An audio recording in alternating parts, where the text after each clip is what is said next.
Assalamu alaikum and peace be upon you all. This video is first and foremost a reminder to myself. I was born in 1993. My generation, whether we grew up in Europe, America, or even Muslim majority countries, was raised on the same cultural diet, you could say.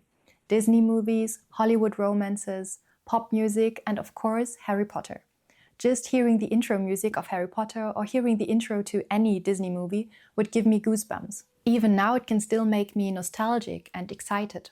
I loved Harry Potter so much that I would listen to the audiobooks to fall asleep, and I know a lot of the lines by heart. But what does that mean, to know something by heart? Just think about the use of words here. And for a long time I did not question this, just like so many of us. Especially if you grew up in an immigrant household where your parents were struggling, navigating language barriers, bureaucracy, and survival. And sometimes they trusted the system more than they understood it. And so we were handed the same things like everyone else was handed. After all, everything animated on television was considered to be specifically for children and therefore had to be innocent, right? But at some point, something in me shifted. It was a slow process. I became a mother, the genocide in Gaza unfolded, and more recently, the Epstein files were released. Especially with the last point, I don't want to sensationalize it, but what they revealed was undeniable. Extremely powerful people, celebrated figures, connected elites, involved in horrific abuse. And what disturbed me even more than the crimes themselves was the protection, the silence, and the normalization. It shattered the illusion that cultural influence equals moral integrity. It made me ask the question, if corruption exists at the highest levels of influence, why would I assume that the systems producing our cultural content are morally neutral? How can I worship celebrities, authors, or musicians if they stay silent on the most basic questions of morality? How can I watch an influencer do the most mundane and hollow things while children are being stripped of their rights, exploited and abused? So when I watch a movie, I have to ask myself who stands behind it and what is the true agenda. I'm not even talking about secret codes or hidden symbols. I'm talking about worldview, about what is normalized, about what is glorified, about what is subtly repeated until it feels ordinary. When I began rewatching movies, I no longer saw them the same way. I noticed the way women are portrayed, the way men are portrayed, the way family bonds are framed as obstacles to overcome rather than blessings to uphold, the way rebellion is romanticized, the way magic, sorcery, and spiritual ambiguity are celebrated. Things Islam clearly opposes are being not only endorsed, but are even glorified. Things Allah subhanahu wa ta'ala has clearly forbidden become the hero's journey, and those who resist, they are painted as rigid, oppressive, closed-minded. We watch as a young girl abandons her family for a boy she met moments ago, and we are told that this is love. We are told this is happiness, and we absorb it. Not always consciously. Some of these messages are so woven into the storyline that we don't even notice we're swallowing them. But they enter us, they settle, and over time they shape what we desire, what we admire, and what we accept as normal. After becoming a mother, a lot changed for me, because now it was no longer about my nostalgia. It was about my son's hearts. It was only then that I realized how fragile a child's heart can be. There were moments where I let my son have screen time, always with time limits and all the safe frameworks, but every single time afterwards I saw something in my child shift.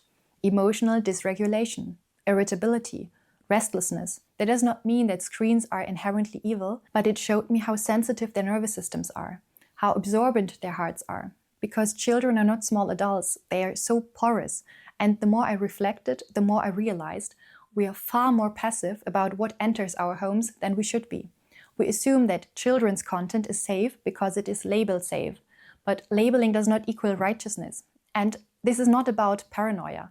If we know now that powerful institutions have protected abusers, if we know that industries have prioritized profit over protection, if we know that fame does not equal moral integrity, then why would we not at least question what worldview is embedded in the content we consume? And that question alone changed my personal behavior. And I started noticing the biographies of artists, the lifestyle of actors, the overall brokenness of people in the industry, especially if they started young. And still, why am I allowing the creative output of spiritually fractured systems to shape my emotional landscape? Why am I letting those scripts narrate my inner world? Why am I allowing my children's imagination to be shaped by people whose values are fundamentally misaligned with our deen. And beyond that, why do we assume that people in the spotlight, whether here on YouTube, in social media, or in the movie industry, are somehow better people? Why do we follow their advice or look up to their lifestyle instead of loved ones from our direct surrounding? And most importantly, how can we protect our hearts and how can we protect the hearts of our children? I have a very vivid memory of my childhood, or more specifically of my early time as a teenager. I wanted to watch a movie. It was a High School Musical. So I told my father, and he therefore watched the trailer. And he came to the conclusion that I should not watch this movie. But I insisted, and so we argued for hours. He explained, he reasoned, he stayed calm, and in the end, he did convince me not to go. Instead, he gave me the money of the ticket price and even a little bit more, so I was able to buy myself some earrings, and I still see them before my eyes because they were really ugly blue earrings, but at that time they made me so happy. And that memory stayed with me for a long time because my father did not just say no, but he replaced it with a yes. And that's my biggest advice. A no must always be accompanied by a bigger yes. And that does not only apply to our children, but also to ourselves. I don't want to constantly forbid. I want to redirect. So if we remove screens, what do we replace them with? Nature, gardening, baking and cooking from scratch, building things, crafting, climbing, family time, a lot of sports, long walks with intention, because children and adults as well who live fully do not constantly crave distraction. And while marveling about the creation, they are being reminded of and led to the Creator Allah subhanahu wa ta'ala. We are accountable of what we normalize. And beyond parenting, this is about detachment.